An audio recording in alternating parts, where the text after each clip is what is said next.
and you know, they all have good hearts. They're going to just take it all the way. If no one bought a record, they'd still do it. Want music that you can feel and that you can have fun listening to, and that's what they were doing. They're like the Simpsons of punk rock, if you will. And they're also fun, they also play really well. Green Day were not, of course, an overnight success. It had taken hard work and a steady climb to get to the point where they could claim to be one of the biggest punk bands on the planet.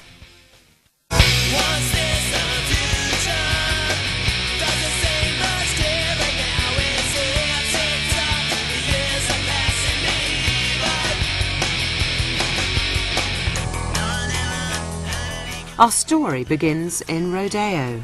The area that Green Day grew up in is a combination of working class and suburban. That whole area is very heavy industry, factories, chemical plants, oil refineries. But it's certainly a place where it would be very scary to be a punk rocker, at least in those days. Probably not now. Probably you get beat up if you're not a punk rocker now, but back then it was definitely a lot more high risk than it is now. I think you've got two options. I think a choice to make. You can either become a criminal or you can start a band. And starting a band is there's one advantage, is that when you live in the industrial town, if you've got a band playing in your garage, you're not likely to bother anyone. It's certainly not going to make it as much of a bother as the factory down the street makes. The start to Mike and Billie Joe's early years was a tough one, despite their talents. One influential music journalist who has interviewed the band throughout their career is Jan Uhelski. Billie Joe is the youngest child of 6 siblings. His father died. He was a former drummer, and he died of cancer. And so the mother had to support Billie Joe and the rest of the kids, and she was a waitress who worked at Rod's Hickory Pit. Meanwhile, across town, the young Mike was having a rough time as well. He was raised by a foster mother, and she's a Native American. He really has a deep kinship with being Native American. And I mean, I think it was troubled. I mean, he talks about a lot of, just a lot of hard times as a child. I mean, he's not totally centered in his body. He's such a genius bass player. I mean, he gets so lost in the groove. But I just think that he's endured a lot of things and really wants to feel safe. The pair first met when they were aged 10 and recognized in each other a kindred spirit. These are guys that grew up together. Billie Joe once said to me that Mike Dirnt, he's known since the 5th grade, and he was one of his few friends that knew his father before he died.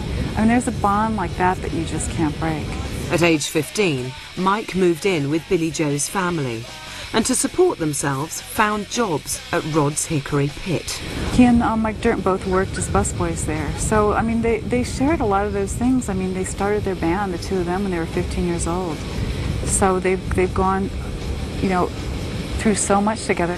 But when were Billie Joe's talents beginning to emerge? Billie Joe was slightly a prodigy. I think I've heard there's a recording of him playing piano when he's 5. Ding, ding, ding, ding, ding, ding, ding, ding. It's not chopsticks, but it's something like that.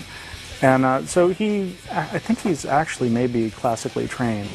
I know that Billie Joe has been a musician since he was 5 years old. His dad was a drummer, taught him how to play the drums, and at 5 years old he was singing in convalescent homes in Rodeo. So he's always been a musician. I know at least since he was 13 that Mike has been playing the guitar or bass. But what set Billie Joe and Mike apart from millions of other musicians was their sheer dedication. They took, what they had in them, their own musical integrity and their stamina and their determination, and went for it and didn't turn back, didn't look back. And I think the results speak for themselves.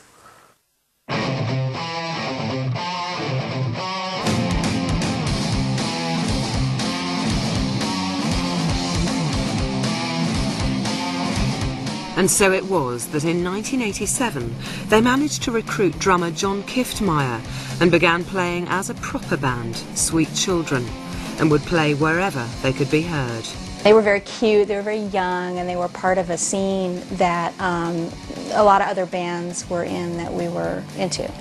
they were very young, and so they couldn't play at real clubs. So you'd have to go see them at like pizzerias and, you know, on campus and stuff like that. It was very charming. I was booking a club. It was an underage nightclub here in Alameda, California, that was called the Twilight Zone.